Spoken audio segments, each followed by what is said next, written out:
আমাদের বিকল্প অর্থনৈতিক ব্যবস্থা দাঁড় করতে পারছে না। তারা ইন্ডিয়াকে দেশে ফোন করেছে যেটা একটা ফেইলিয়ার অর্গানাইজেশন, এর বিপক্ষে আমাদের মুসলিমদের একটা ঐক্যবদ্ধ প্ল্যাটফর্ম আমরা দাঁড় করতে পারি নাই।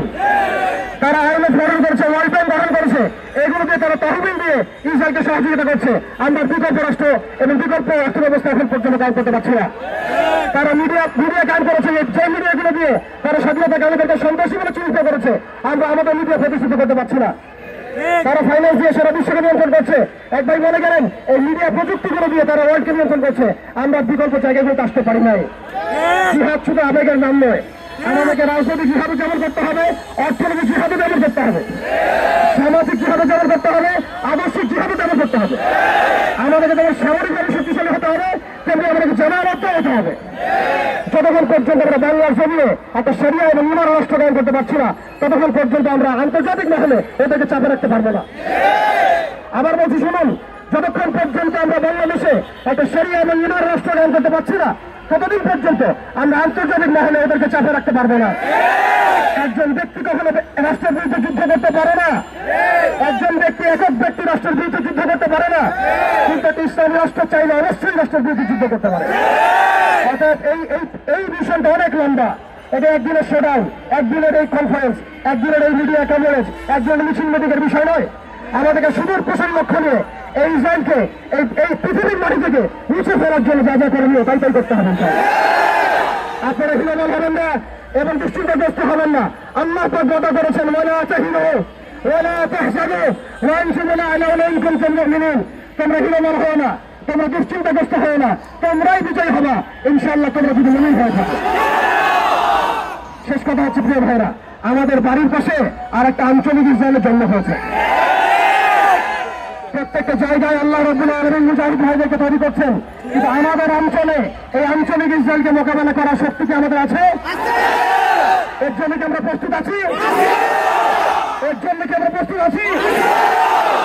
তারা আমাদের উপরে একটা অনিবার্য যুদ্ধ চাপিয়ে দেওয়ার চেষ্টা করছে। পুরো বৈশ্বিক সভ্যতা মিলে, জালেম সভ্যতা মিলে আমাদের উপরে একটা অনিবার্য যুদ্ধ চাপিয়ে দেওয়ার চেষ্টা করছে। আপনি যতই সুশীল সাথে চেষ্টা করেন, যতই ভালো মানুষ সাথে চেষ্টা করেন, যত এড়িয়ে যাওয়ার চেষ্টা করেন, আপনি অনিবার্য কনফ্লিক্ট চালাতে পারবেন না।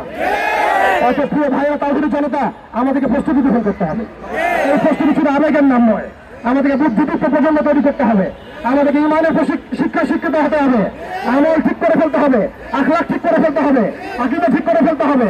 মনে রাখবেন, বিভ্রান্ত আকীদার মানুষের দ্বারা বিজয় লাভ করা সম্ভব নয়। সাময়িক একটা ভাইব ক্রিয়েট করা সম্ভব, কিন্তু প্রকৃত বিজয় অর্জন করা সম্ভব নয়। আমাদের ঐক্যবদ্ধ হতে হবে, হালালে থাকতে হবে, আমাদেরকে জাতিগত ঐক্য তৈরি করতে হবে। বাংলার জমিনে যে মুসলিম ভাইরা কাজ করছেন, সবার সাথে ঐক্যবদ্ধ হবে, আমরা আমাদের মিশনের ফলে এগিয়ে যাবো ইনশাআল্লাহ তাআলা। নাচ হোক আর গান হোক, ইনশাআল্লাহ তাআলা সেই মোবারক জৈশ ইনশাআল্লাহ বের হবে, যে জৈশের মধ্যে মাহদি থাকবেন ইনশাআল্লাহ। আজ হোক আর গান হোক, সেই জৈশ অবশ্যই বের হবে যার মধ্যে মাহদি থাকবেন ইনশাআল্লাহ। সেই সময় ঘনিয়ে আসছে, সেই সময় চাইনিজ ক্লোজিং ডাউন, সেই সময় ঘনিয়ে আসছে ইনশাআল্লাহ। এর জন্য প্রস্তুতি গ্রহণ করি। আল্লাহ পাক সবাইকে তৌফিক দান করেন। আল্লাহ পাক আমাদের সবাইকে যে মোবারক কাফেলা অংশ নেওয়ার তৌফিক দান করেন। সবাইকে আল্লাহ পাক শারীরিক, মানসিক, আত্মিক, ইমানি সব দিক দিয়ে প্রস্তুত করেন। আল্লাহ পাক সবাইকে ইমান দীপ্ত একটা প্রজন্ম দেওয়ার তৌফিক দান করেন, ঐক্যবদ্ধ জামায়াত করার তৌফিক দান করেন, পন্থীদের বিশুদ্ধ কাফেলা গঠন করার তৌফিক দান করেন। আল্লাহ রাব্বুল আলামিন আমাদের সবাইকে বাইতুল মুকাদ্দাস বিজয় করার তৌফিক দান করেন। লাস্ট কথা, তারা আমাদের সামনে একটা অপশন দিয়ে দিয়েছে। এই বৈশ্বিক জালেম সভ্যতা আমাদের সামনে একটা অপশন থ্রো করেছে, হয় আপনি তাদের দাস হবেন, না হলে আপনি মরবেন। আপনি নিয়ে দিলে একটা রাস্তা বের করতে পারবেন, তাদের পা চাটতে পারেন। যদি পা চাটেন তাহলে তারা আপনাকে ছেড়ে দিবে। যদি আপনি স্বাধীনতা চান, তাহলে ওরা আপনার সামনে দুইটা অপশন দিয়েছে, হয় দাস হন তাদের, না হলে মরেন। আমরা বলতে চাই, আমরা শহীদ হবো তাই তোমাদের দাস হবে না। আমরা শহীদ হয়ে যাবো তাই তোমাদের দাস হবে না। হয় আমরা আমাদের কাজ এবং দাওয়াত এবং জিহাদ পরিচালনা করতে করতে শহীদ হয়ে যাবো, অথবা ইনশাআল্লাহ তাআলা আজ হোক আর কাল হোক আল্লাহ পাক আমাদের হাতে বাইতুল মুকাদ্দাসের এই কালিমার পতাকা উড়াবেন ইনশাআল্লাহ।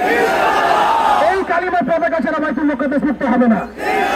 কোন জাতীয়তাবাদ, গণতন্ত্র, ধর্মনিরপেক্ষতাবাদ আর কমিউনিজম দিয়ে বাইতুল মুকাদ্দাসের বিজয় করতে পারবেন না। কথাগুলো যত দ্রুত বুঝবেন ততই ভালো, কথাগুলো যত দ্রুত বুঝবেন ততই ভালো। আল্লাহ পাক আমরা সবাইকে বোঝার তৌফিক দান করেন।